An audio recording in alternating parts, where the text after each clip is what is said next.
সুপ্রিয় শিক্ষার্থীবৃন্দ, আশা করি তোমরা সকলে ভালো আছো। আমি গত ক্লাসে তোমাদের উপবৃত্ত সম্পর্কিত কিছু বেসিক আলোচনা করেছিলাম।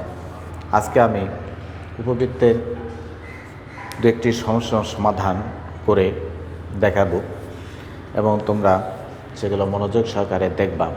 দেখো, আমি এখানে উপবৃত্ত সম্পর্কিত একটা প্রবলেম এখানে তুলেছি। সমস্যাটা কি হচ্ছে, প্রবলেমটা হচ্ছে হলো 4x² plus 9y² equal to 36।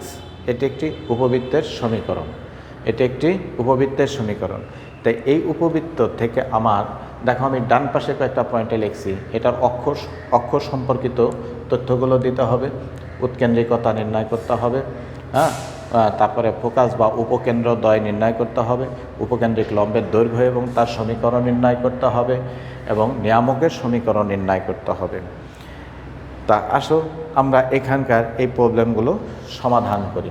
দেখো, এই প্রবলেমটিকে যে আমার যে প্রবলেমটা দেওয়া আছে সেইটাকে আমি এইভাবে প্রকাশ করি, x²/9 plus y²/4 equal to 1, বা x²/3² plus y²/2² equal to 1।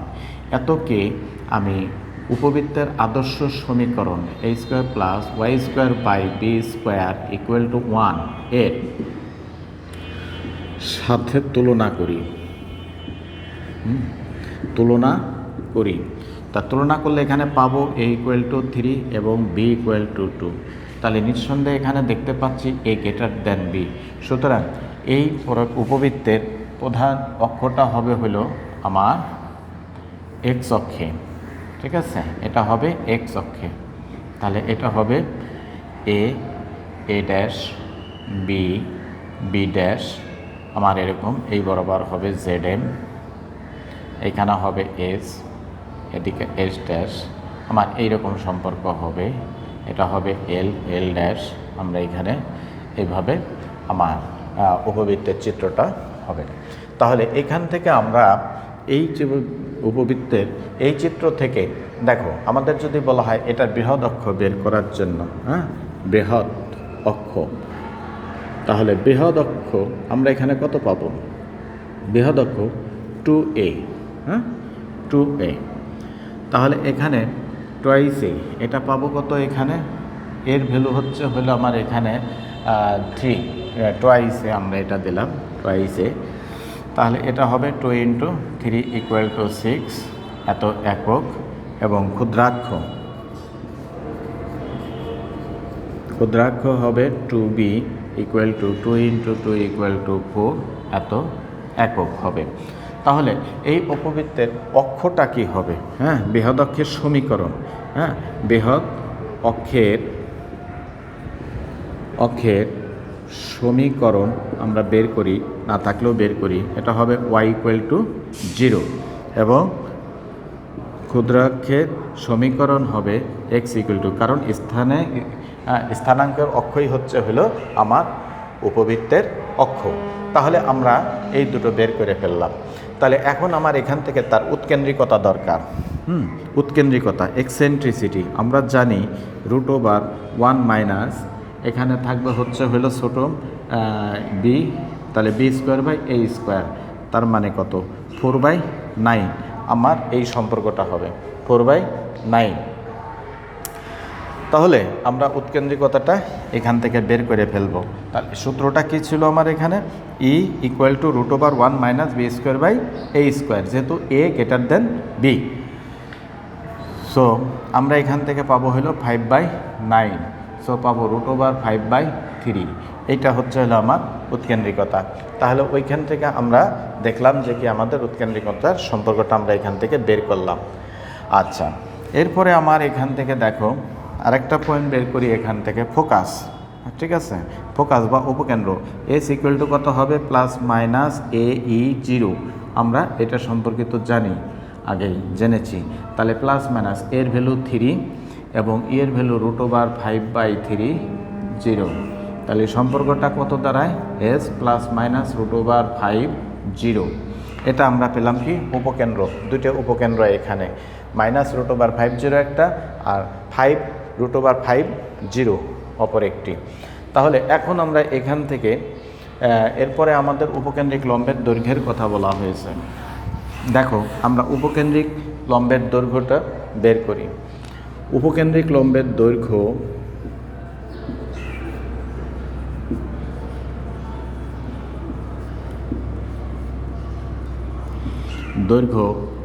L dash equal to 2b²/a হবে এখানে 2b²/a, তাহলে 2 × 4/3, তাহলে কত আসবে এখানে 8/3, এত একক আসবে এটা।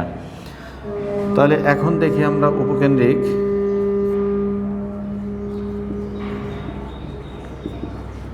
লম্বের সমীকরণ, উপকেন্দ্রিক লম্বের সমীকরণ। তা উপকেন্দ্রিক লম্বের সমীকরণটা দেখো আমার উপকেন্দ্র দিয়েই আমার ওয়াই অক্ষের সমান্তরালে গেছে। তা এই রাশিটা হবে x ± ae। তাহলে এখন আমরা এখান থেকে দেখো বের করতে পারবো প্লাস মাইনাস এর মান 3, এর মান √5/3, সো আসতেছে ±√5। So x ± √5 = 0। এটাই হবে আমার উপকেন্দ্রিক লম্বের সমীকরণ, উপকেন্দ্রিক লম্বের সমীকরণ। এরপরে বলছে আমাদের নিয়ামক রেখার সমীকরণ। তাহলে নিয়ামক রেখার সমীকরণ আমরা এখান থেকে দেখি।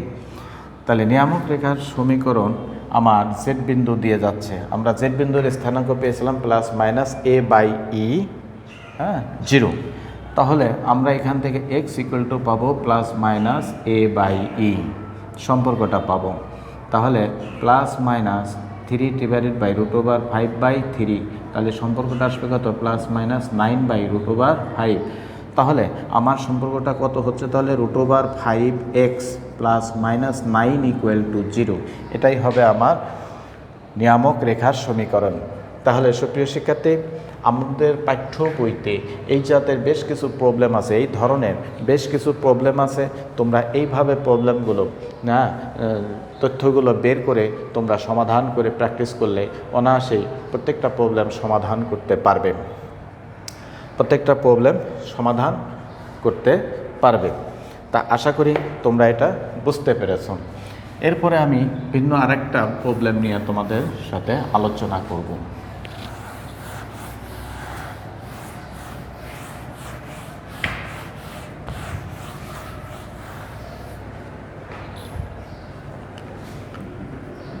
আমরা আরেকটা প্রবলেম নিয়ে তোমাদের সাথে আলোচনা করি, তোমরা এটা অনায়াসে দেখতে পাবে।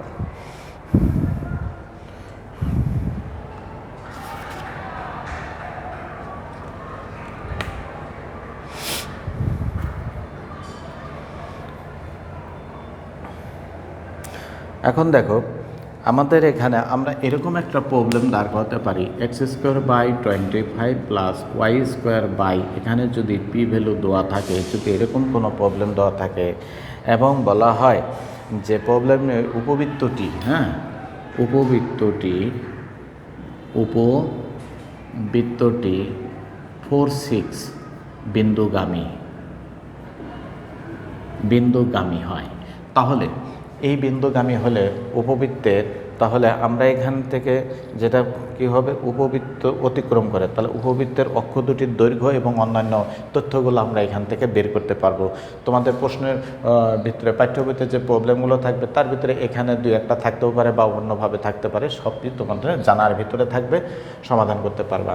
তাহলে যদি বলে যে এই উপবৃত্তটি এত বিন্দুগামী, তাহলে আমরা কি করব, এখানে দেখো আমাদের একটা আননোন আছে, আমরা এই আননোনটা বের করার জন্য এটা করব, তারপরে সমীকরণটা দাঁড় করিয়ে পরবর্তী আমাদের পদক্ষেপগুলো কাজ করব। এখন আমরা লিখব যেহেতু এটার নাম দেবো 1 নং, যাতে কথায় আমার সহজ হতে পারে।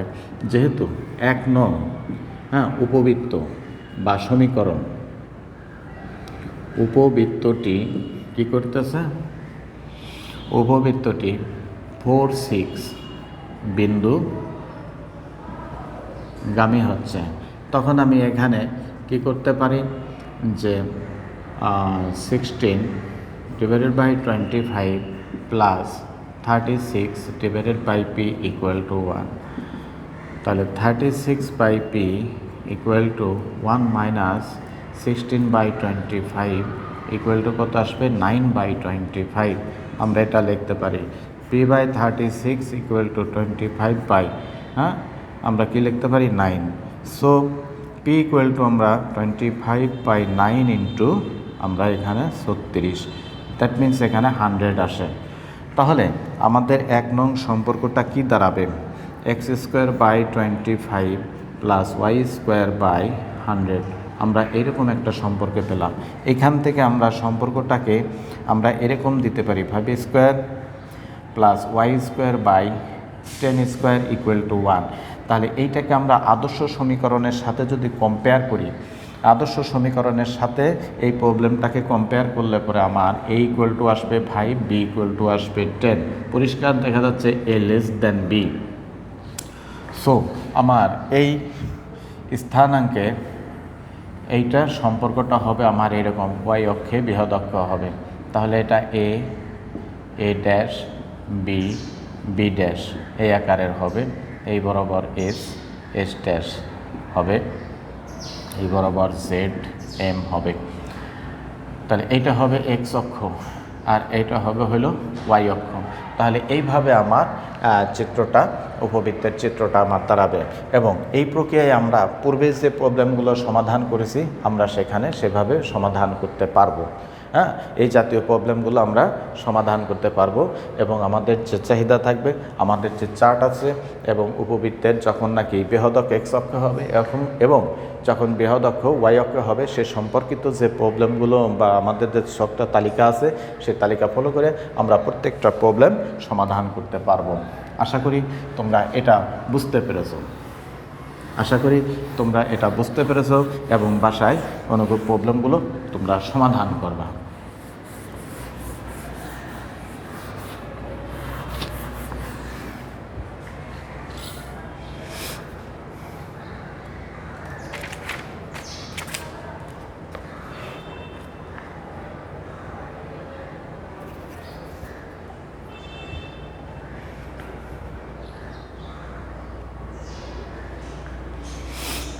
এখন দেখো আমরা এরকম একটা সম্পর্ক চিন্তা করি যে প্রবলেমটা দেওয়া আছে ইকুয়াল টু হলো আমার এখানে ইকুয়াল টু আমরা এখানে 2/3 চিন্তা করলাম এবং সেটা কি করতেছে আমার এখানে যে উপকেন্দ্রিক লম্বের দৈর্ঘ্য যদি আমার এল ড্যাশ ইকুয়াল টু ধরো যে আমার এখানে 5 একক দেওয়া আছে 5 একক এখন এখানে প্রশ্নটা এইরকমভাবে থাকতে পারে ধরো এইরকম জাতের কিছু প্রবলেম আছে এই ধরনের কিছু প্রবলেম আছে সেখানে বলা হবে কি যে স্থানাঙ্কের অক্ষকে উপবৃত্তের অক্ষ বিবেচনা করে কোনো উপবৃত্তের যদি তার উৎকেন্দ্রিকতা 2/3 থাকে এবং তার উপকেন্দ্রিক লম্বের দৈর্ঘ্য যদি আমার 5 একক হয় তাহলে সেই উপবৃত্তের সমীকরণ নির্ণয় করো তাহলে সেই উপবৃত্তের সমীকরণ আমাদের নির্ণয় করতে বলছে তাহলে এই ধরনের প্রবলেমগুলো আমরা সমাধান কিভাবে করব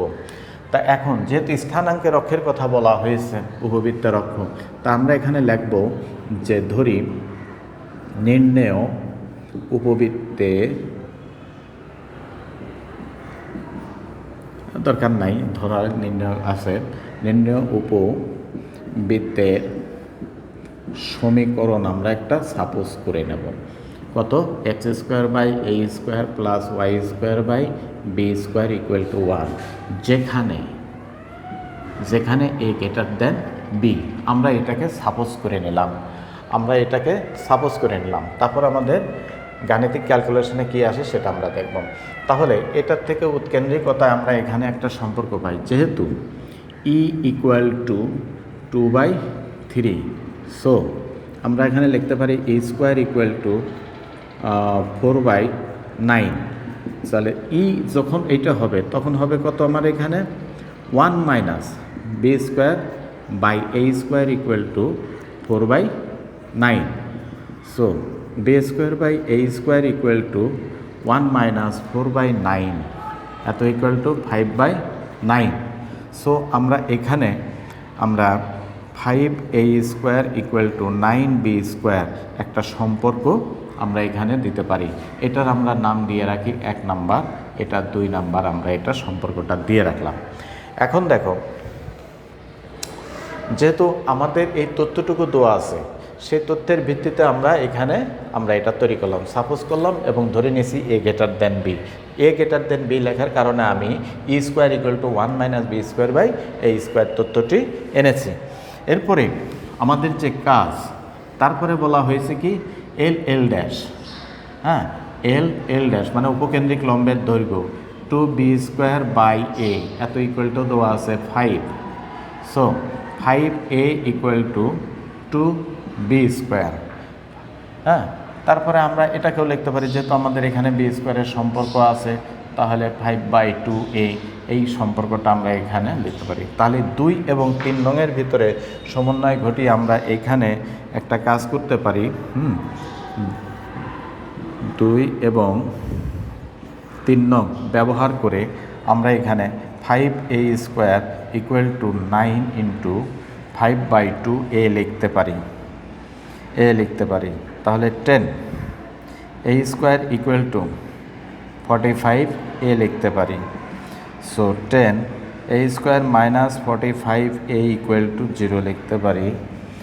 সো এখানে 5aটাকে কমন নিতে পারি, টোয়াইসে মাইনাস 9 এত ইকুয়াল টু 0 লিখতে পারি। তাহলে এখন এখানে আমরা দেখতে পাচ্ছি 5a equal to 0 or a equal to 0 একটা, or twice a minus 9 equal to 0 which implies a equal to 9/2 একটা ভ্যালু আসে। কিন্তু আমাদের a not equal to 0 হতে হবে, কারণ এটা হলে তো আমাদের সম্পর্কই থাকে না, উপবৃত্ততেই প্রবলেম হয়ে দাঁড়ায়। তাহলে আমরা এর মান পেয়ে গেলাম কত? 9/2। তাহলে এখান থেকে আমরা বলতে পারি a স্কোয়ার ইকুয়াল টু 81/4 আমরা পেতে পারি। তাহলে এখন 3 নং সম্পর্ক থেকে আমরা কি বলতে পারি? b square equal two 5/2 into 9/2। তাহলে এখানে বলতে পারি 45/4 আমরা b স্কোয়ার ভ্যালুটা পেলাম। b স্কোয়ারের ভ্যালুটা কত হলাম? 45/4। আর a স্কোয়ার কত পেয়েছিলাম? 81/4। তাহলে এই দুটো ভ্যালু এখন আমি যদি 1 নং আমাদের যে সাপোজ করা প্রবলেম ছিল আমরা সেখানে ইউজ করে দিই। তাহলে দেখো যে এখানে b স্কোয়ার পেয়েছিলাম আমরা হলো 45/4 আমরা পেয়েছি। এখন কি করব আমরা? a স্কোয়ার ও b স্কোয়ার এর মান 1 নং এ বসিয়ে পাই, সেখানে বসিয়ে দেব x square by 81/4 plus y square by 49/4 equal to 1 আসবে এখানে। তাহলে এখন এইটাকে আমরা লিখতে পারি 4x square by 81 plus 4y square by 45 equal to 1। এখন এটাকে ম্যানিপুলেশন করলে যেটা আসে সেরকম থাকতে পারে। এটাই হলো আমাদের কাঙ্ক্ষিত নির্ণেয় উপবৃত্তের সমীকরণ। ইহাই নির্ণেয় উপবৃত্তের সমীকরণ। এইভাবে, তাহলে এভাবে আমরা আমাদের যে তথ্যগুলো দেওয়া থাকে আমরা সেভাবে প্রবলেমগুলো সমাধান করতে পারবো। আচ্ছা, দেখা গেল যে কোনো উপবৃত্তের এভাবে আমরা দেখতে পাবো যে কোনো উপবৃত্তের একটি উপকেন্দ্র দেওয়া থাকতে পারে, উৎকেন্দ্রিকতা দেওয়া থাকতে পারে এবং তার নিয়ামক রেখার সমীকরণ দেওয়া থাকতে পারে। তাহলে এটা দেওয়া থাকলে উপবৃত্তের সমীকরণটা নির্ণয় করব।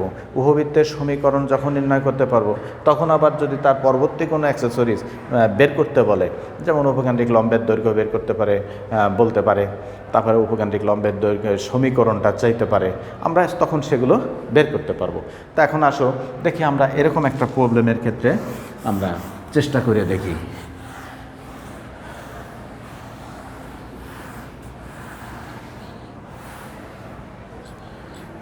আসো 3 নম্বর একটা প্রবলেম আমরা এখানে দেখার চেষ্টা করি। মনে করো কোনো একটি উপবৃত্তের আমার এখানে ফোকাসটা দেওয়া আছে হচ্ছে হলো মনে করো -2 এবং 3, -2 এবং 3 দেওয়া আছে এটার ফোকাস, এবং আমার উৎকেন্দ্রিকতা দেওয়া আছে মনে করো উৎকেন্দ্রিকতাটা মনে করো দেওয়া আছে E=1/√3 দেওয়া আছে। তারপরে হয়তো বা আমার এরকম একটা সম্পর্ক দেওয়া থাকতে পারে যে নিয়ামকের সমীকরণ, হ্যাঁ, M(z)M' রেখার সমীকরণ x - y + 7 = 0, এইরকম কোনো একটা নিয়ামকের সমীকরণ দেওয়া আছে। তাহলে এই তথ্যের ভিত্তিতে তাহলে কি করতে হবে, আমার এমন একটি উপবৃত্তের সমীকরণ নির্ণয় করতে হবে যার উপকেন্দ্র এত, যার উৎকেন্দ্রিকতা এত এবং যার নিয়ামক রেখার সমীকরণ এত। তাহলে আমার এখান থেকে কি করতে হবে, আমার উপবৃত্তের সমীকরণটা নির্ণয় করতে হবে। তা দেখো আমরা এটাকে যদি গ্রাফিক্যালি যদি উপস্থাপন করতে চাই, হ্যাঁ, গ্রাফিক্যালি যদি উপস্থাপন করি তাহলে আমার এখানে x, এটা y। তাহলে তোমাদেরকে আমি সহজভাবে একটা জিনিস দেখিয়ে দিই যে আমরা কী করে দ্রুত এগুলোকে চিত্রায়িত করব। তাহলে x - y = -7 হয়, আমরা x/-7 + y/7 = 1 এই রূপে, হ্যাঁ, আমরা দ্রুতভাবে এই সমীকরণটাকে স্থাপন করব। তাহলে দেখো x = আমি মনে করি এখানে হচ্ছে হলো -7, এখানে হচ্ছে হলো আমার +7, এই পর্যন্ত নিলাম। তাহলে আমি ধরলাম যে আমার নিয়ামক রেখাটা আমার এই রকম আছে, ঠিক আছে, এই রকম নিয়ামক রেখাটা আমার এই রকম আছে। এরপরে বলছে কি আমার উপকেন্দ্র দেওয়া আছে হলো -7 to 3, আমার এইরকম একটা জায়গায় আমার আচ্ছা হচ্ছে হলো S।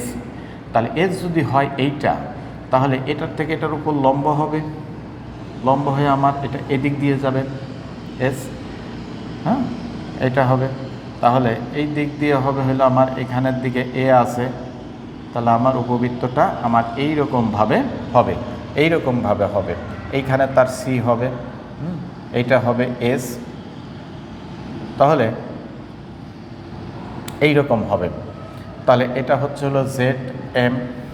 আমার এটার উপর যদি P একটা বিন্দু XY হয় তাহলে SP যোগ করলাম, আর এটার উপর আমি এটা লম্ব দিলাম PM, এটা দিলাম PM। তাহলে আমরা এইরকমভাবে এটার চিত্রটা অঙ্কন করতে পারবো। তাহলে উপবৃত্তে সংজ্ঞা থেকে আমরা জানি কি SP = E × PM, আমরা এই সম্পর্কটা জানি, SP² = A² PM²। তাহলে SP S দেওয়া আছে এখানে আমার -2 3, আমার এখানে SP। তাহলে এখন আমার এখানকার কর্তব্য কি, আমরা ধরবো যে P বিন্দুটা আমরা তো এটা এনেছি, তখন আমরা বলবো ধরি নির্ণেয় পরাবৃত্তের উপর যে কোনো একটা বিন্দু আমার কি আছে P, যার স্থানাঙ্ক XY, XY। তাহলে পরাবৃত্তের সংজ্ঞা থেকে আমরা কি, উপবৃত্তের সংজ্ঞা থেকে আমরা পাবো SP = E × PM, কারণ E এখানে ভ্যালু আছে, অনুপাতটা ভ্যালু মানে SP/PM = E, এরকম একটা অনুপাত সবসময় নিয়ে থাকবে যা <1। তাহলে আমরা এইটা কাজ করলাম। এখন আমরা এখান থেকে কি করব, SP এটার দুটো বিন্দুর মধ্যবর্তী দূরত্ব নির্ণয়ের সূত্র বসাইতে হবে, x + 2 whole square plus y - 3 whole square = E এর মান দেওয়া আছে হলো আমার কত 1/√3, এটা হোল স্কোয়ার। তারপরে PM, P বিন্দু থেকে আমার MZ রেখা x - y + 7 = 0, এই রেখা লম্ব দূরত্বের সূত্র। তাহলে x - y + 7 / x এর সহগ 1² প্লাস y এর সহগ -1 হোল স্কোয়ার, সব মিলিয়ে আমার হোল স্কোয়ার হবে PM। তাহলে এখন এখান থেকে আমি সমাধানটা দেব, x² + 4x + 4 + y² - 6y + 9 = 1/3। এখানে আমরা সম্পর্কটা কত পাবো, এখানে পাবো 1 + 1 2, √2, স্কোয়ার থাকার কারণে শুধু 2 হবে, আর x - y + 7 এটা হোল স্কোয়ার হবে। তাহলে এখানে কত আসতেছে 6, 6টাকে আমরা এই পাশে নিয়ে আসবো 6। তাহলে X square plus Y square plus 4x minus 6y plus 13 এত ইকুয়াল টু, তাহলে আমার এখানে থাকে X plus X minus Y plus 7 whole square. তাহলে এটাকে আমি সূত্রে ফেলাই দেবো, X square plus Y square plus 49 minus 2xy minus 14y plus 14x, আমার এই সম্পর্কটা আসে। তাহলে এখন আমরা এখানে দেখো, আমরা এখানে কাজ করে ফেলছি, এটা এখানে ট্রান্সফার করব। দেখি 6x square plus 6y square plus 24x minus 36y plus 78 minus X square minus Y square minus 49 plus 2xy plus 14y minus 14x equal to 0। তাহলে এখন এটাকে আমরা মেনশন করলে পাবো 5x square plus 5y square plus 2xy। এরপরে আমরা এখান থেকে পাবো প্লাস 10x, তারপরে পাবো মাইনাস 22y, তারপরে পাবো প্লাস 9 টু 29 এত ইকুয়াল টু 0। এটাই হলো আমার উপবৃত্তের সমীকরণ, এটাই হলো আমার উপবৃত্তের সমীকরণ আমরা এখান থেকে পেয়ে গেলাম। তাহলে এইভাবে উপবৃত্তের সমীকরণগুলোকে আমরা নির্ণয় করতে পারবো। আমাদের প্রশ্নে যাবতীয় প্রবলেমগুলোকে আমরা যদি এভাবে চিন্তা করি তাহলে অনায়াসে আমাদের প্রবলেমগুলো সলভ হয়ে যাবে। সুপ্রিয় শিক্ষার্থী, আজ আমি যে তিনটা তোমাদের প্রবলেম উপবৃত্ত থেকে দেখালাম, আশা করি তোমরা সকলে অনুধাবন করতে পারছো, বুঝতে পারছো, এবং যদি বুঝতে না পারো ভিডিওগুলো বারবার ফলো করবা এবং দেখবা, দেখলেই তোমরা সেখান থেকে বুঝতে পারবা এবং তোমাদের পাঠ্য বইয়ের যে সমস্যাগুলো আছে সেগুলো একটু চেষ্টা করবা, তাহলে দেখবা যে অনায়াসেই হয়ে যাবে, অনায়াসেই তোমরা সেগুলো বুঝতে পারবা এবং সমাধান করতে পারবা। তা এই প্রত্যাশায় আজকে এই পর্যন্ত, সকলকে ধন্যবাদ।